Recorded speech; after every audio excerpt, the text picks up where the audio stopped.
పరమశివుడికి వయస్సు ఎంత తెలుసున్నవాడెవరు? అందరికన్నా ముందు పుట్టినవాడు ఆయన, పుట్టినవాడు ఒకటి, ఉన్నవాడు ఆయన. అన్నీ వెళ్ళిపోయిన తర్వాత అన్నీ తనలోకి తీసుకుని ఉండిపోయేవాడు ఆయన. ఇంకా ఆయనకి వయస్సు ఏమిటి?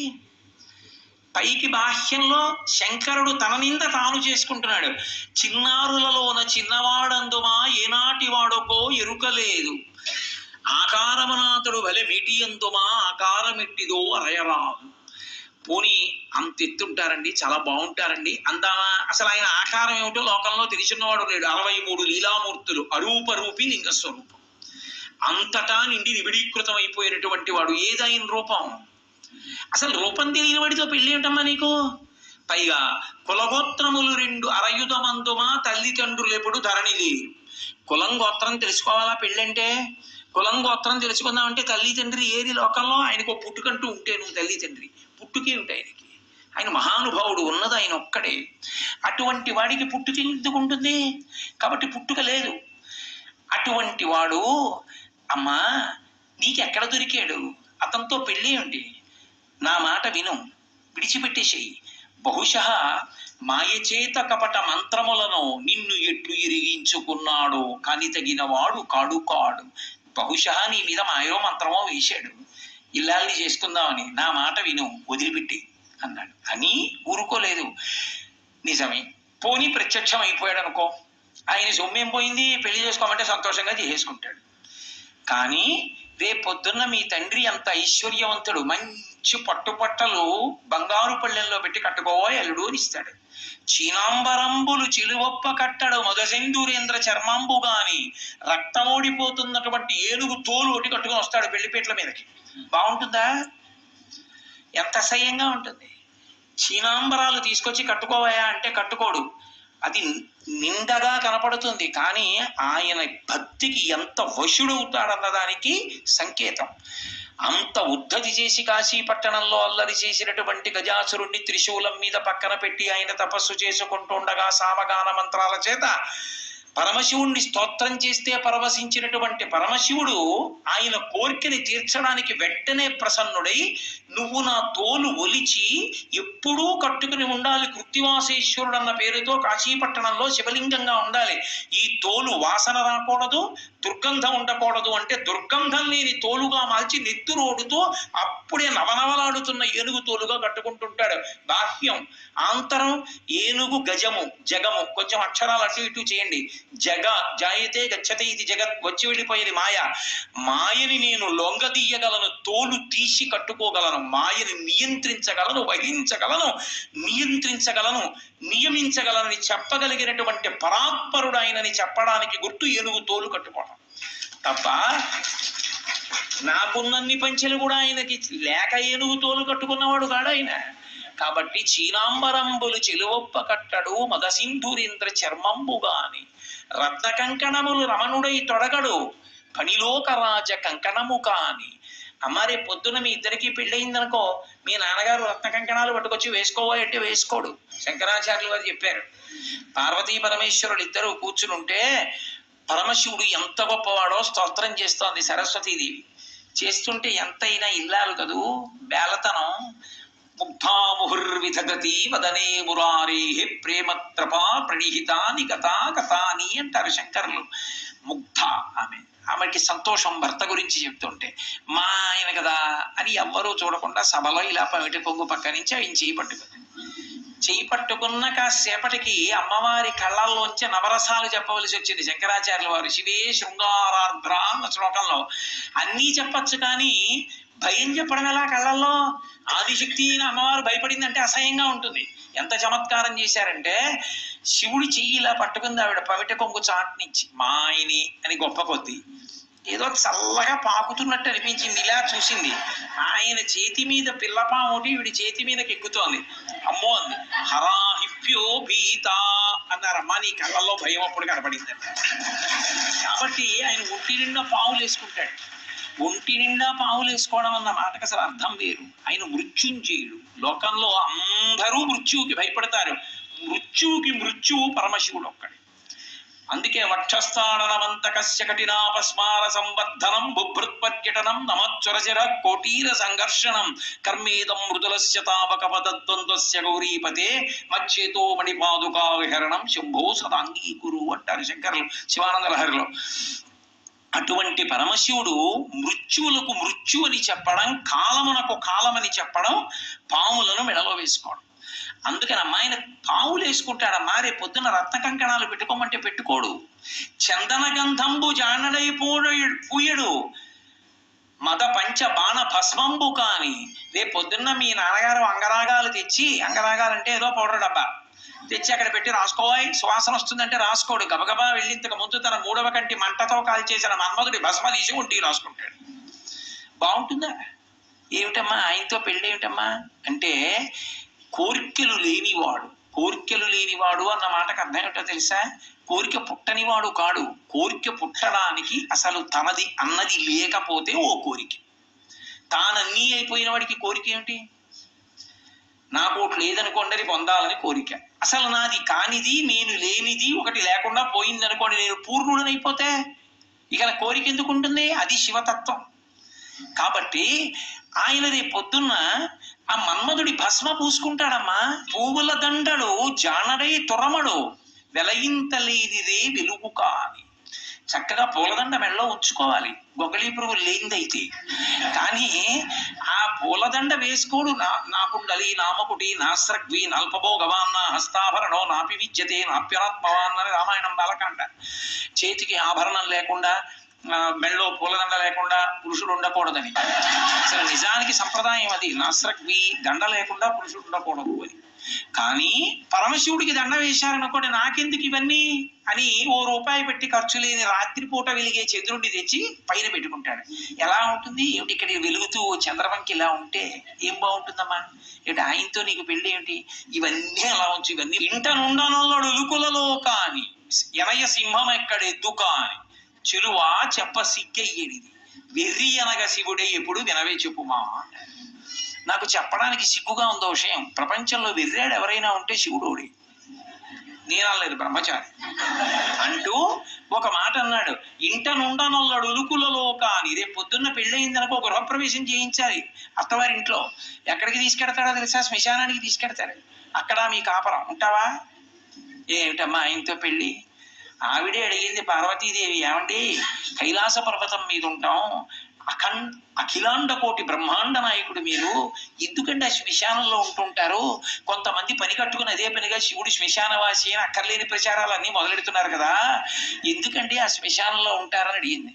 అడిగితే ఆనాడు మహాభారతం అనుశాసనిక పర్వంలో చెప్పాడు, పార్వతి నేనేం ఉత్తినే చేతకాని వాడనై ఉండలేదు.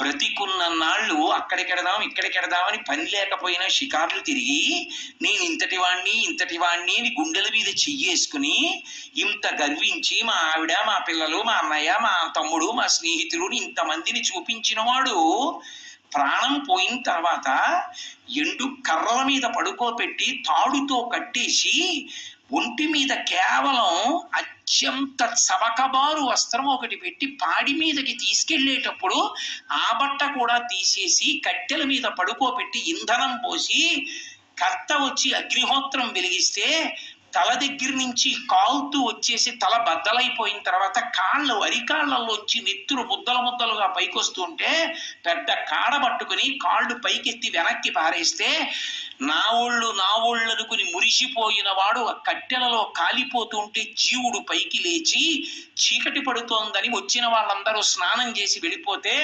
ఒక్కడే ఉండిపోయానని బెంగ పెట్టుకుని ఏడుస్తుంటే నేనున్నానని ఓదార్చడానికి ఉన్నాను. నేను లేకపోతే చచ్చిన వాడు చస్తాడు పార్వతి అందుకున్నానన్నాడు. అది ఆయన ఔదార్యం. చేతకాక అక్కడ ఉండలేదు. అన్నవాడిని ఓదార్చకుండా ఉంటే తెలిసి వస్తుంది వాడికప్పుడు శివుడి శ్మశానవాసిని విమర్శించడం ఏమిటో కాదు. అసలు మీకు ఒక యథార్థం చెప్పాలంటే 2 ఉంటాయి ఈ లోకంలో. ఉంటే శ్మశానం ఉంది, లేకపోతే మంగళప్రదత్వం ఉంది, అంతే. అసలు ఈ భూమండలమే పెద్ద శ్మశానం. చచ్చిపోయాక శ్మశానానికి తీసుకెళ్లారా? శ్మశానానికి వెళ్ళాక చచ్చిపోయారా ఎవరైనా? నాకు చెప్పండి. శ్మశానానికి వెళ్ళి చచ్చిపోయిన వాడు లేడు. ఇంట్లో చచ్చిపోయాడు, హాస్పిటల్లో చచ్చిపోయాడు, రోడ్డు మీద చచ్చిపోయాడు, ఎక్కడ పడితే అక్కడే చచ్చిపోయారు. ఆఖరికి నేను ఇప్పుడు గట్టిగా మాట్లాడుతుంటే ఈ ధ్వని ప్రకంపనలకి సూక్ష్మాంగ జీవులు చచ్చిపోయి, చచ్చిపోయినదంతా అమంగళత్వం కానీ చచ్చిపోయిన వాడిని బ్రహ్మాండంలో కలిపింది ఎదుగు అమంగళత్వం అయింది. అందుకని లోకము శ్మశానమనైనాను, అసలు శ్మశానం అన్న మాట లేదని అన్నాను. శివుడు శ్మశానవాసం నువ్వు గుండెలు బాదుకుని మాట్లాడడం ఏంటి? అర్థం లేని విషయం. తప్పు. అటువంటి తప్పుడు ప్రచారాలు చేయకూడదు. సనాతన ధర్మాన్ని పాడు చేయడం అది. కాబట్టి పరమశివుడు అనుశాసనిక పర్వంలో ఇటువంటి వాళ్ళు పుడతారని తెలిసే పార్వతీదేవి చెప్పించింది ఆయన నోటి వెంటే. నేను అందుకుంటాను అక్కడ కాదు, అక్కడ భూత ప్రేతములు ఉంటాయి, అవి ఇళ్లల్లోకి చొరబడతాయి. చొరబడవనుకుంటున్నారేమో, ఉత్తిష్టంతో భూత పిశాచాహ అని ఎందుకంటున్నారు మరి పూజ చేసేటప్పుడు? లేని వాటిని లేమంటారా? ఇక్కడ ఉంటే కదా ఎవరినైనా అమ్మ మీరు లేవండి అంటాను. ఎవరూ లేకుండా ఉత్తినే లేవండి అంటే నేను పిచ్చాండి అంటే. ఉన్నాయి కదా భూత పిశాచాలు, అందుకే కదా ఉత్తిష్టంతో భూత పిశాచాహ అంటున్నారు. అవి ఇళ్లల్లోకి వెళ్ళి భగవత్కార్యాలు చెడగట్టకుండా నేను అక్కడ తాండవం చేస్తుంటే అవి చూస్తూ. కాబట్టి ఉదారుడు కానీ తనని తాను నింద చేసుకున్నాడు. అది విచిత్రం. ఇంట నుండనొల్లడు ఉలుకులలో కాని ఎనయ సింహం ఎక్కడు ఎద్దు కాని. రేపు పొద్దున ఎందుకంటే ఆ ఎద్దు, ఇదిగో నా సింహం ఉంది ఎక్కండి చక్కగా అంటే ఎక్కడ ఎద్దే ఎక్కుతాడు. ఆయన ఎద్దెక్కేది అమాయకుడే ఎక్కడు. వృషభము దేనికి సంకేతం అంటే ధర్మానికి సంకేతం. ఆయన ధర్మాన్ని ఇష్టపడతాడు, ఆయన భక్తులకు ధర్మమునందు అనురక్తి కల్పిస్తాడు. అటువంటి పరమశివ తత్వాన్ని మార్చి మాట్లాడి ఎందుకమ్మా ఆయనతో పెళ్ళేమిటమ్మా, నా మాట విని విడిచిపెట్టు అని, నేను చక్కగా చూడు ఎంత యవ్వనంలో ఉన్నానో, నీకు తగినటువంటి వాణ్ణి కాబట్టి నన్ను తగిలి నీవు నా వెంట చనుదిమ్ము వనటకుంద నేత్ర వనజనేత్ర, నన్ను తగులుకుని నాతో వచ్చేయి, వదిలేయి తపస్సు అన్నాడు. విందావిడ, వీడట బ్రహ్మచారియట, వీనుల పెట్టగరాని మాటలే ఆడుచునున్నవాడు, నమశివాయుండు ఆడగరాదు, వీని కపటాత్ముని వీపున వేసి ద్రొబ్బుడని ఉగ్రత పల్కిన కాంతలందరూ. వీడు ఇష్టం వచ్చినట్టు మాట్లాడుతున్నాడు, శివనింద చేస్తున్నాడు. ఎవరో నమశివాయ అన్న మాట తప్ప అనకూడదు, వినకూడదు. కాబట్టి వీడిని వీపు మీద 4 వేయండి, పండ్లు ఉడగ వేసి ద్రొబ్బుడని, పళ్ళు ఊడిపెట్టుకొట్టి లాగా పారేయండి అనేటప్పటికీ చిలికెత్తెలందరూ వచ్చారు. అప్పుడు పరమశివుడు సాక్షాత్కరించాడు. మహాతల్లి స్తోత్రం చేసింది, పూజించింది. నిన్ను నా ఇల్లాల్ని చేసుకుంటున్నాను. ఇల్లాల్ని చేసుకోవడం ఏమిటి, ఆవిడ ఎప్పుడు ఇల్లాలి, దా వృషభవాహనాన్ని అధిరోహించు కైలాసానికి వెళ్ళిపోదాం అన్నాడు. నేను రానంది. అదేమన్నాడు, దక్ష ప్రజాపతి కూతురుగా వచ్చినప్పుడు అలాగే వచ్చాను, ఇప్పుడు అలా రాను. పార్వతీ కళ్యాణంలో కన్యావరుని చేసి నువ్వు మా నాన్నగారి ఇంటికి దూతల్ని పంపి నన్ను నీ భార్యగా చేసుకో. ఆడపిల్ల ఉన్నవాడు ఫోటో జాతకం పట్టుకు తిరగకూడదు, మగపిల్లాడు ఉన్నవాడు తిరగాలి. మా అబ్బాయికి తగిన అమ్మాయి ఎక్కడుందండి అని. అసలు మీరు కళ్యాణ ప్రకరణంలో, వివాహ ప్రకరణంలో మగపిల్లవాడు తండ్రి తిరుగుతాడు, అంతేగాని ఆడపిల్ల తండ్రి తిరగడు. కలియుగం అన్నీ తిరగబడిపోయి. కాబట్టి నువ్వు దూతల్ని పంపు అంది. సరే అలాగే పంపుతానన్నాడు. సప్తర్షుల్ని పిలిచాడు, అరుంధతీదేవిని పిలిచాడు. మీరు వెళ్ళండి, పార్వతీదేవి యొక్క క్షేమవార్తని కనుక్కోండి, నాకు తగిన ఇల్లాలు అని చెప్పి ఆవిడ్ని నా భార్యని చెయ్యండి అని చెప్పి అందరికీ చెప్పి అరుంధతీదేవిని మాత్రం ఒక్కదాన్ని పిలిచి ఒక మాట అన్నాడు. ఈ లోకంలో ఒక పెద్ద పోకడొకటి ఉంది. అరుంధతి వనిత కూతుల పిండ్లి చేయునెడలన్ వాచాలకుల్ తల్లులేయని లోకంబులు పల్పుగా ఉన్న సతీని వద్రీచు ఇల్లాలితో వనరన్ కన్యకుకున్ వరండుతగు ఎలా విచారింపగా ఎని కార్యంబు ఘటింపగా పలుకు మీ అంబోజ భద్రేక్షణ. ఈ లోకంలో ఒక దిక్కుమాలిన అలవాటు ఉంది. ఆడపిల్లని ఇచ్చేటటువంటి తల్లిదండ్రుల్లో తల్లి ఉందే, ముందు పెళ్లి కుదరగానే సంతోషిస్తుంది, అబ్బా మన అదృష్టం అన్నట్టు. ఇంకా తర్వాత ఏమండి వాళ్ళు అది పెట్టద్దు, ఇది పెట్టద్దు, ఆ పిల్లాడు ఏమిటండి, వాళ్ళ నాన్నగారు ఏమిటండి, వాళ్ళ అమ్మ ఏమిటండి అని వాచాలకు తల్లులే, ఆడపిల్లల తల్లులే అక్కర్లేని కూడా వాళ్ళన్నీ తెస్తారు. నేను క్షమింపబడేదను కాదు. వాచాలకు తల్లులే ఎని లోకంబులు పలుకుకావున. శివుడు తన మీద పెట్టలేదు, లోకంబులు పలుకుతుంటాయి. అందుకని ఈ వద్రీషు ఇల్లాలితో, మేనకాదేవి దగ్గర జాగ్రత్త సుమా, ఆయనకి ఏముంది ఎంత ఉంది ఇన్ని అడుగుతుంది. ఆయన తగినవాడేనమ్మా అని చెప్పి పెళ్లి కుదుర్చు తల్లి, ఆ పిల్ల నాకు దక్కేట్టుగా చూడు అని బతిమాలుకుని పంపించాడు. కాబట్టి వాళ్ళని పంపించాడు. వాళ్ళు చూశారు, వెనక్కి వచ్చారు. మేనకాదేవి ఒప్పుకుంది, హిమవంతుడు ఒప్పుకున్నాడు. అంతా పూర్తి. నీలాహి మేలి కంటెను నీలానుల కంట ఇంద్ర నీలము కంటెన్ నీల రుచి పోలు నంబుక నీలాల కలిమి చెప్ప నీలగ్రీవా అన్నారు. చాలా అందమైందయా, నీకు తగిన ఇల్లాలన్నారు. సంతోషించారు. అన్నీ పూర్తయిపోయి తర్వాత దేవతలు వచ్చారు. వచ్చి శివ ఒక చిన్న విజ్ఞాపన అన్నారు. ఏమి చెప్పండి అన్నాడు. అయ్యా మీరు గాని పార్వతీదేవిని కళ్యాణం చేసుకుంటే త్రికరణ శుద్ధిగా మేనకా హిమవంతులు కన్యాదానం చేసేస్తే ఇక వాళ్ళకి రూపం ఉండదు, మోక్షం వచ్చి మీలో కలిసిపోతారు. హిమాలయ పర్వత ప్రాంతములు లేకపోతే తపో భూములు ఉండవు, ఎవరు తపస్సు చేసుకోవడానికి అనువైన భూమి ఉండదు. అందుకని వాళ్ళకి త్రికరణ శుద్ధి లేకుండా కన్యాదానం చేసేటట్టు మీ పెళ్లి మీరు పాడు చేసుకోండి అన్నారు. లోక కళ్యాణం అంటే లోకం కోసం ఔదార్యం అంటే పరమశివుడు.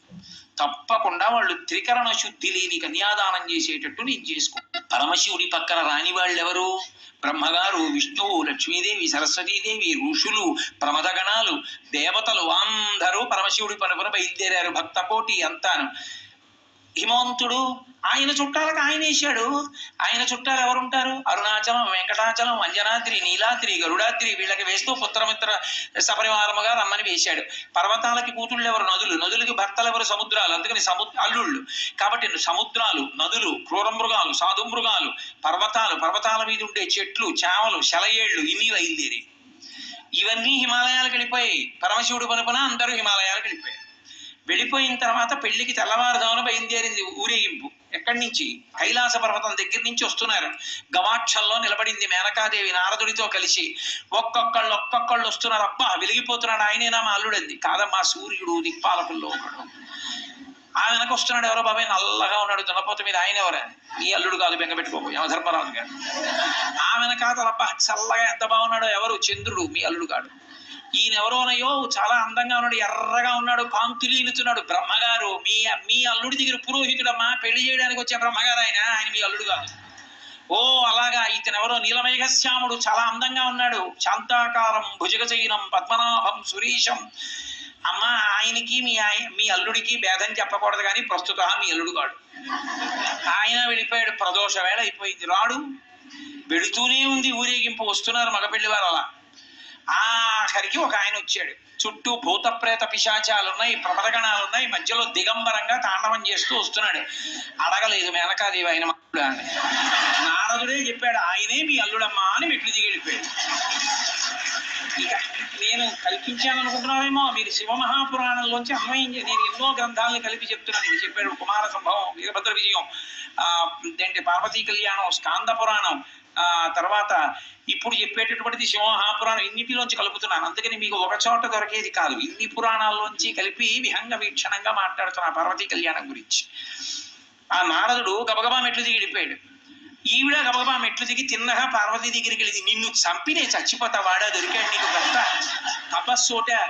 రేపు పొద్దున్న పెళ్లిపీటల మీదకి వచ్చి కూర్చుంటే కాళ్ళు ఎలా కడగడం, కన్యాదానం ఎలా చేయడం, ఆడల్లుడు ఏమిటే అని పెద్ద గొడవ మొదలెట్టి నానా అల్లరైంది. నారదుడు వచ్చాడు, బ్రహ్మగారు వచ్చారు, విష్ణు వచ్చారు. ఎంత నచ్చ చెప్తే మాత్రం ఆవిడ వింటుంది? ఆవిడ వినలేదు.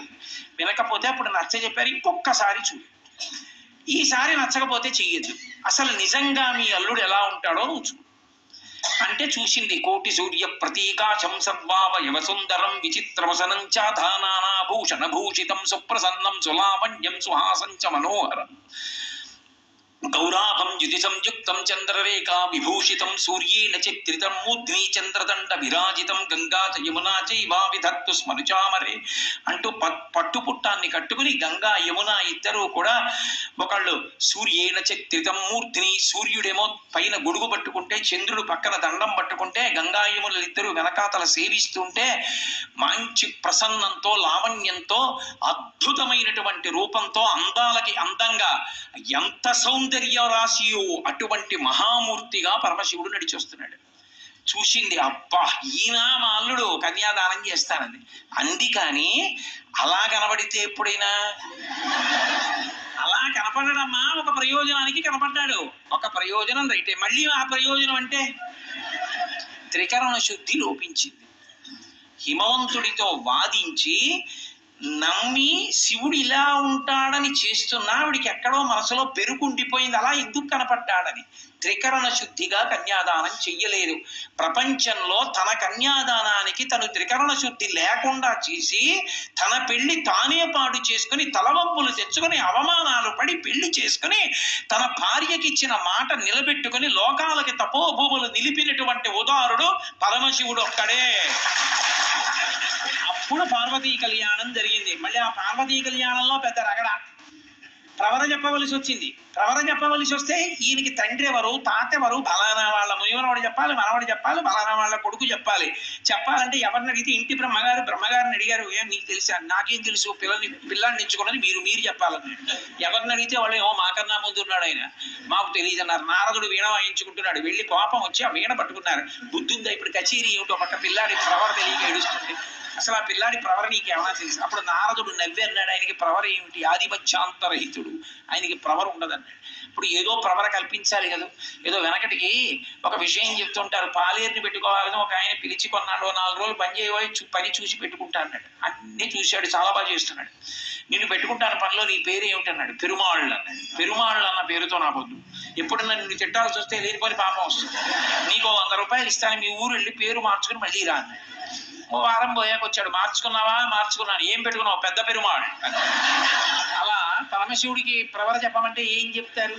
అందుకని నిర్గుణ నిరంజన నిరాఖ్యాత నిరామయ నిర్వికల్ప పంచారుషేయ ప్రవరాన్విత పరమశివ గోత్రస్య పరమశివ శర్మణో నప్త్రే అన్నారు. అని విశ్వేశ్వర శర్మణ పౌత్రాయ సుందర శివ శర్మణ పుత్రాయ అని విశ్వనాథ శర్మణే వరాయ అఖిలాండకోటి బ్రహ్మాండ నాయకాయ తత్వమర్థ స్వరూపాయ సకల భక్తార్తి భంజనాయ కైలాసపర నివాసాయ విశ్వేశ్వర శర్మణే వరాయ అని ఆఖరికి ఆయనకి పరమశివుడి పౌత్రుడు.